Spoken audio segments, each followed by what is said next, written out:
성경에는 그렇게 알곡과 쭉정이로, 또 알곡과 가라지로, 양과 염소로, 선민과 이방인으로, 그리고 열매 있는 나무와 열매 없는 나무로, 이렇게 또 좁은 길과 넓은 길로 이렇게 두 가지로 이렇게 나누어서 한쪽은 하나님의 택한 백성들이 되어지고 또 천국 백성이 되어지고, 그리고 한쪽은 꺼지지 않는 불에 던져지는 그런 백성이 되어진다는 그런 말씀입니다. 그래서 우리가 신앙생활을 하면서 정말로 우리가 알곡 신앙이 되어야 되기 때문에, 알곡으로 익어가는 그런 믿음이 되어야 되기 때문에 오늘 이 말씀이 우리에게는 아주 소중한 말씀이 될 줄로 믿습니다. 말씀이 어떤 부담이 아니라 거룩한 부담, 즉 우리의 신앙이 닷새 한번 알곡으로 익어갈 수 있는 그런 신앙이 될 수 있길 바랍니다. 노사연 씨의 노래 가운데 바램이라고 하는 그 노래가 있습니다. 그 가사 가운데 그 마지막 부분에 보면 사랑한다는 그 말 한마디, 우리가 정말 사랑한다라고 하는 그 말 한마디 듣게 되어지면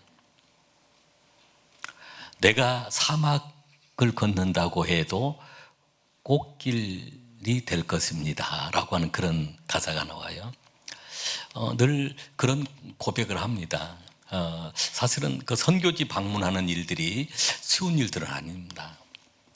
아주 힘들고 어려운 그런 과정들이 많이 있지만, 사막처럼 느껴지는 그런 길이지만, 종아 내가 너를 사랑한다, 정말 너를 사랑하고 있다라고 하는 그런 감동들을 받기 때문에 그 길이 꽃길처럼 늘 느껴지는 그런 선교 여정이기도 합니다. 그러면서 그 다음 가사 내용이 그런 내용이에요.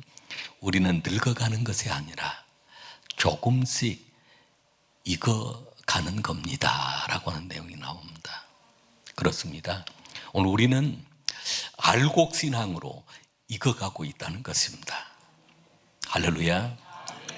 그래서 그 마지막 부분에 그런 가사는 저 높은 곳을 향하여 같이 갈 그 사람 바로 그대입니다 라고 하는, 우리가 저 천국으로 우리가 함께 가야 할 사람들이 바로 우리 수동의 가족들입니다.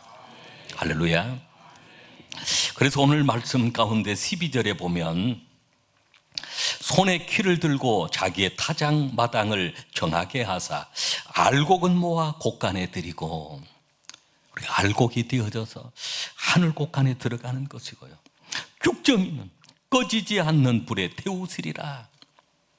이 쭉정이는 꺼지지 않는 불은 바로 지옥불입니다. 거기에 태우신다, 지옥불에 던져진다는 것입니다. 그리고 주님이 추수하는 영원 추수 때가 바로 지금이라는 것입니다. 10절 말씀에 보면, 우리 10절 말씀을 우리 한번 같이 읽겠습니다. 이미 도끼가 나무 뿌리에 놓였으니 좋은 열매를 맺지 아니하는 나무마다 찢겨 불에 던져지리라.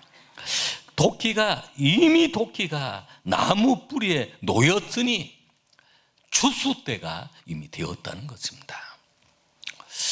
오늘 이 말씀을 통해서 우리가 알곡 신앙이 되어야 하는데, 우리 알곡 신앙으로 익어가야 되는데, 알곡 신앙이 되어지려고 하면 우리가 어떻게 해야 할까요? 첫 번째는 회개에 합당한 열매를 맺어야 합니다. 8절 말씀을 같이 읽겠습니다. 그러므로 회개에 합당한 열매를 맺고, 7절 하반절에 보면 누가 너희를 가르쳐 임박한 진노를 피하라 하더냐. 임박한 진노, 하나님의 진노가 아주 임박했는데 이 진노를 피하려고 하는 방법은 회개에 합당한 열매를 맺어야 된다는 것입니다. 어제 아침 아까다 말씀이 로마서 13장 11절 말씀이었습니다. 그 말씀을 보면 이 시기를 알거니와 자다가 깰 때가 벌써 되었다는 것입니다. 그래서 자다가 깰 때가 벌써 되었으니 회개에 합당한 열매를 맺어야 되는데, 옛사람 어둠의 옷들을 벗어버리고 우리가 그리스도의 새 옷을 입어야 된다는 것입니다. 할렐루야. 우리 로마서 그 말씀을 한번 읽어보겠습니다. 로마서 13장 11절로 14절 말씀입니다. 257면 신약 로마서 13장 11절로 14절 말씀 같이 읽겠습니다. 또한 너희가 이 시기를 알거니와 자다가 깰 때가 벌써 되었으니 이는 이제 우리의 구원이 처음 믿을 때보다 가까웠습니다. 밤이 깊고 낮이 가까웠으니 그러므로 우리가 어둠의 일을 벗고 빛의 갑옷을 입자. 낮에와 같이 단정히 행하고 방탕하거나 술 취하지 말며 음란하거나 호색하지 말며 다투거나 시기하지 말고 오직 주 예수 그리스도로 옷 입고 정욕을 위하여 육신의 일을 도모하지 말라. 아멘. 너희가 이 시기를 알거니와, 이 시기라고 하는 것 때를 얘기하는데요, 하나님이 운행하시는 그때입니다. 하나님은 우주 만물의 시작이 있고 마지막이 있는데 모든 하나님이 정해놓으신 그 시기, 그 때가 있습니다. 그런데 이 시기를 알아라. 자다가 깰 때가 벌써 되었다. 이미 지났다.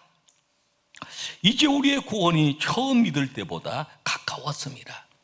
주님 다시 오실 그날이 가까웠다. 우리의 구원이 더 가까워졌다. 이것은 우주적인 종말이나 주님 재림하실 때나 아니면 우리가 개인적으로 종말을 맞이하는 그런 부분들, 하나님 정해놓으신 그 시기가 있고 그 때가 있습니다. 하나님의 그 시간을 우리가 사람의 힘으로 바꾸거나 변경시킬 수가 없습니다. 주님 오시는 그 재림의 때가 그렇습니다. 이 시기를 우리가 알거니와 자다가 깰 때가 벌써 되었다. 하루를 시작하면서 그렇습니다. 해가 떠오르는 그 시간이 있습니다. 잠들어 있던 사람들이 다 깨어서 하루를 시작합니다. 어렸을 때 시골에서 그런 경험이 있습니다. 시골에 우리 어르신들이 부모님이 들에 나가서 아버님이 일을 하고 돌아옵니다. 새벽에 일찍 나가서 일을 하고 아침에 돌아오는데, 그때 이제 자녀들이 잠을 자고 있을 수 있어요. 그러면 아주 호통을 치는 소리가 들립니다. 애들아, 해가 중천에 떴다. 아직도 자고 있느냐? 야단을 치는 소리를 듣게 되어서 깜짝 이제 일어나면서 막 놀라서 일어나게 되어집니다. 그 소리와 같습니다. 이미 해가 떴다. 밤이 깊고 낮이 가까웠다. 자다가 깰 때가 되었다라고 하는 그런 영적인 면에서 그런 상황입니다. 자다가 깰 때가 벌써 되었다. 이미 지났다. 그러니 회개해야 된다. 옛사람의 옷을 벗어버려라. 그리고 빛의 갑옷을 입어라. 옛사람의 옷은 방탕과 술취함과 음란과 호색이고 다투거나 시기하는 일들인데, 이런 거 다 옛사람의 옷을 벗어버리라. 그리고 예수 그리스도로 옷 입고, 바로 예수 그리스도로 옷을 입어라. 성령의 옷을 입어라. 회개에 합당한 열매는 하나님께로 돌아오는 것입니다. 그리스도의 옷을 입고 살아가는 것입니다. 그리스도인으로 살아가는 것입니다. 오늘 이것이 알곡신앙이 되어가는 그런 길입니다. 알곡신앙으로 익어가고 있는 것입니다. 할렐루야. 두 번째는 알곡신앙은 예수 그리스도를 통해서, 예수 그리스도 안에서 거듭나야 합니다. 영생을 얻어야 합니다. 구원을 받아야 합니다. 우리가 봉독한 말씀 11절 말씀을 같이 읽겠습니다. 나는 너희로 회개하게 하기 위하여 물로 세례를 베풀었거니와 내 뒤에 오시는 이는 나보다 능력이 많으시니 나는 그의 신을 들기도 감당하지 못하겠노라.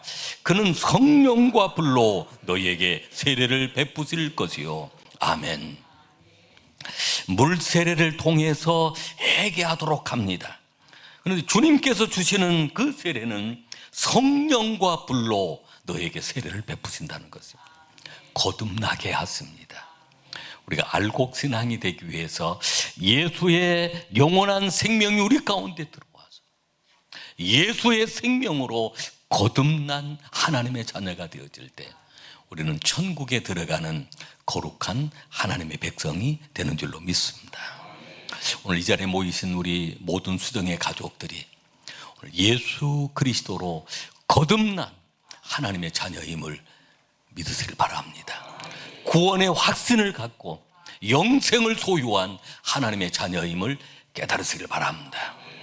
요한복음 5장 24절 말씀처럼 내가 진실로 너에게 이르노니 내 말을 듣고 또 나 보내신 이를 믿는 자는 영생을 얻었고 심판에 이르지 아니하나니 사망에서 생명으로 옮겼느니라. 할렐루야. 어느 설문조사 내용을 보니까요, 기독교인들 가운데, 교회를 다니시는 분들 가운데 구원의 확신을 가지고 신앙생활하는 사람들은 51%밖에 안 된다는 것입니다.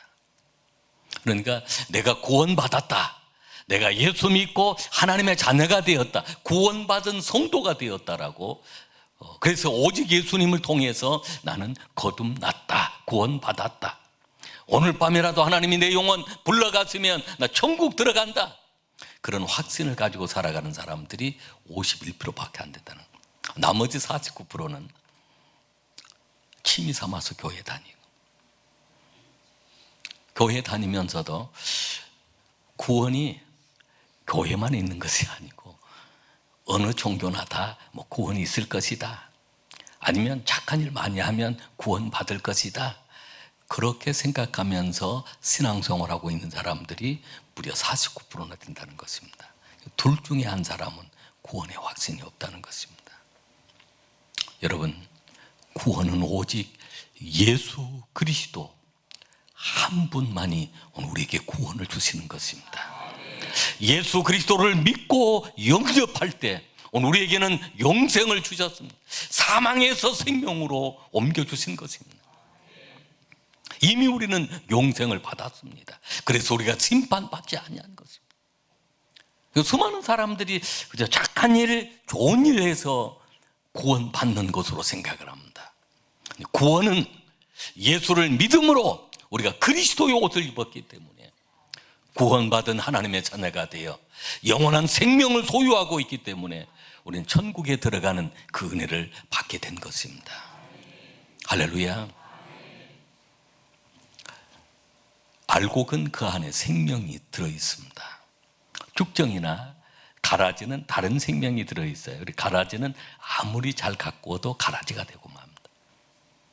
알곡과 가라지 비유가 나오고 알곡과 쭉정이가 나오는데 알곡과 쭉정이는 같은 씨입니다. 그런데 알곡은 알곡이 되었고 쭉정이는 쭉정이가 되어 있는데 쭉정이 속에는 생명이 없습니다. 알곡을 심어 놓으면 그 알곡 속에 다시 새 생명이 나옵니다. 그러나 죽정이 속에는 새 생명이 나오질 않은 것입니다. 썩어버린 것입니다.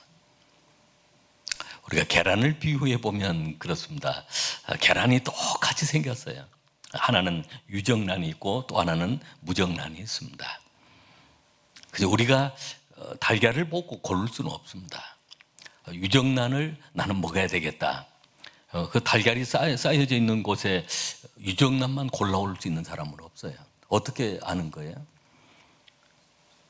거기 그 포장이 유정란이다, 무정란이다 포장되어진 것 보고 우리가 골라오는 것입니다.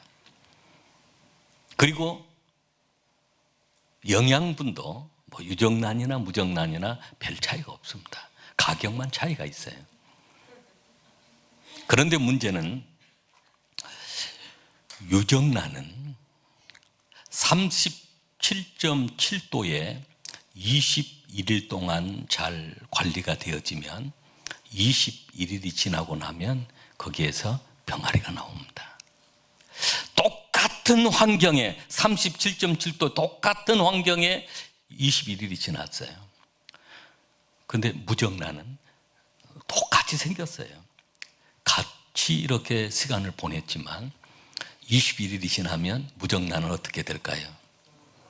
그 안이 썩어 있으면 계란을 뭐라고 그러죠? 구란이라고 그래요.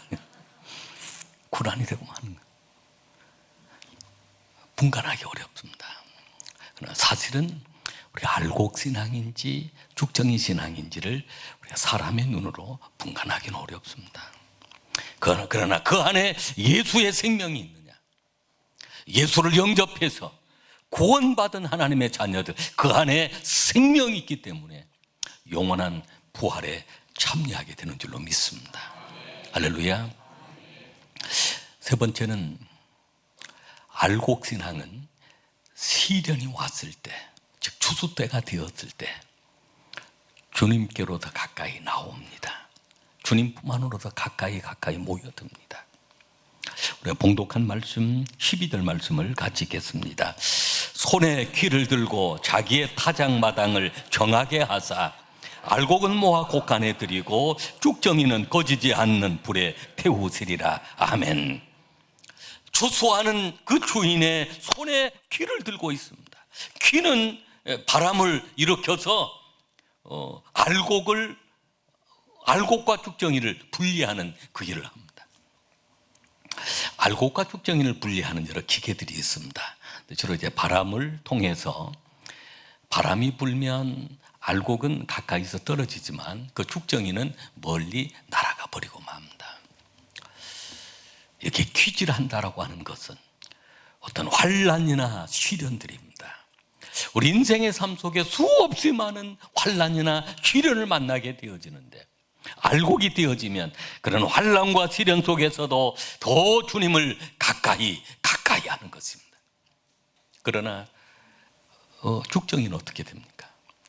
바람이 불면, 환난의 바람이 불고 어떤 핍박의 바람이 불면 어느 순간 멀리 날아가 버리고 마는 것입니다. 오늘 코로나를 보내고 여러 가지 우리 인생의 많은 고난과 환난 속에서 오늘 이 자리에 앉아 있는 여러분들은 바로 알곡 신앙이기 때문입니다. 할렐루야. 수없이 많은 영혼들이 날아다니고 있습니다. 바람에 날아다니고 있습니다. 죽정이기 때문에 그렇습니다. 그러나 알곡은 더 주님께로 가까이 나오는 것입니다. 오늘 저와 여러분은 주님의 손에 이미 키를 들고 있습니다. 도끼가 나무 뿌리에 놓여 있는 그런 아주 영원 추수의 시급성, 아주 긴급성 있는 그런 때를 살아가고 있습니다. 타작마당을 정하게 하십니다. 그래서 알곡은 모아서 곡간에 들이고 죽정이는 꺼지지 않는 불에 태우시는데, 여러분 우리 인생에 크고 작은 어떤 시련이나 환난 가운데 더 주님께로 가까이 나오시길 바랍니다. 이것이 알곡이기 때문에 그렇습니다. 추수할 때 그 시골에서 보면 콩이나 뭐 벼나 여러 포리 이런 추수 과정을 보면, 예를 들어 콩을 든다면 그 콩도 밭에서 이제 콩을 이렇게 익어 있는 콩들을 잘 나오죠. 근데 그 알곡을 모으기 위해서는 뭘 하냐면 그 도리깨질을 합니다. 도리깨질 알아요? 해봤어요? 그러니까 그 도리깨가 이렇게 생겼으면 여기 하나 더 붙어 있잖아요. 돌려가지고 탁 때려.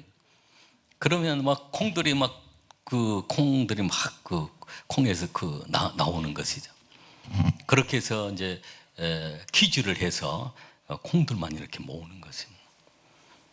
농사를 안 해보신 분들은 아주 신기하게 생각이 들 거예요. 근데 지금은 뭐 기계로 대부분 일을 다 하고 있습니다만은 이 본문의 말씀을 보면 그런 과정이에요. 손에 키를 들고 자기의 타작마당을 정하게 하사 알곡은 모아서 곡간에 들이고 죽정이는 꺼지지 않는 불에 태우시리라. 아멘. 마지막 네 번째는 알곡 신앙은 성령의 열매들이 나타납니다. 할렐루야. 11절 말씀 하반절에 그는 성령과 불로 너에게 세례를 베푸실 것이요 라고 했는 성령 세례는 우리 가운데 성령이 임했다는 것입니다. 불처럼 임하기도 함. 성령의 강력한 그 기름 부으심을 통해 오늘 우리 안에 성령 열매가 나타나는데 그 열매들은 사랑과 희락과 화평과 오래 참음과 자비와 양성과 충성과 온유와 절제니 이 같은 것을 금지할 법이 없다. 열매가 나타나는 것입니다. 열매를 통해서 그 나무를 알 수 있다라고 했습니다. 우리 안에 그런 열매가 나타나면 이런 열매는 곧 우리의 신앙의 행함으로 나타나는 그런 모습이기도 합니다. 예배 자리에 나오셨다는 것은 여러분 안에 오늘 믿음의 행함이 있다는 것입니다. 할렐루야. 야고보서 2장에 보면 행함이 없는 믿음은 죽은 믿음이라고 했습니다. 아무리 내가 믿음이 있다라고 소리치면서 예배를 소중하게 여기지 않는다면 알곡이 될 수가 없습니다. 그 열매, 예배 자체가 열매입니다. 여러분 주일 예배뿐만 오전 예배뿐만 아니라 찬양 예배도 수요 예배도 여러분 다 중요하게 여기시길 바랍니다. 말씀이 중요합니다. 말씀이 우리 영혼의 양식입니다. 말씀이 내 발에 등이 되어지고 내 길에 빛이 되어지기 때문입니다. 말씀이 우리를 교훈하고 책망하고 바르게 할 수 있기 때문입니다. 말씀을 늘 가까이 하고 말씀을 듣고 깨닫고 순종하는 것입니다. 할렐루야. 기도의 삶, 기도도 열매입니다. 기도에는 이런 이유가 나갈 수 없다라고 해서 여러분 기도는 우리 영혼의 호흡입니다. 깨어 기도해야 합니다. 오늘 간증에도 세배일조를 통해 큰 축복을 받았고 결단했다는데 그 간증 내용 가운데 제 마음을 크게 좀 감동받게 했던 그 얘기는 3살 버릇이 80까지 간다는 거예요. 지금 행하지 아니하면, 지금 내가 순종하지 아니하면 평생 가도 할 수 없다는 것입니다. 감동 주실 때 우리가 순종하면 기적의 주인공, 축복의 주인공이 되어지는 것입니다. 전도하는 일, 우리가 봉사하는 일, 소중한 그런 일입니다. 사명으로 하는 것입니다. 비든 트립을 이렇게 다녀와서 금요일 날 밤에 늦게 도착을 했어요. 밤 11시 경에 도착했는데 새벽 기도 나와서 보니까 새벽 기도 끝나고 우리 김한용 장로님이 이렇게 계단 청소를 또 하고 계시더라고요. 이번에 같이 다녀왔거든요. 사실은 피곤한 그런 여정인데 새벽 기도 못 나올 수 있는 그런 상황이잖아요. 근데 그 계단 청소하시려고 서서 2-3시간 또 땀 흘리면서 청소하는 그런 모습을 보면서 성령의 열매가 아니고는 할 수 없는 그런 일들이기도 합니다. 오늘 우리 수영의 모든 가족들 우리가 겉으로 쉽게 알 수는 없습니다. 그러나 오늘 우리가 결단할 일은 나는 알곡이 되어야 되겠다. 할렐루야. 오늘 그 결단이 여러분 가운데 있어지기를 주의 이름으로 축복합니다. 기도하시겠습니다. 하나님 감사합니다. 마라나타 신앙으로 무장하게 하옵시고 깨어있는 신앙 되게 하옵시고 하나님 이미 주의 손에 하나님 이 추수 때가 되어 그 키를 들고 추수가 시작되어 있는 이때 도끼가 이미 나무 뿌리에 놓여 있는 이때 오늘 우리는 알곡으로 익어가게 하옵소서. 성령님 도와주옵소서. 주님 십자가 의지하며 나아가도록 역사하옵소서.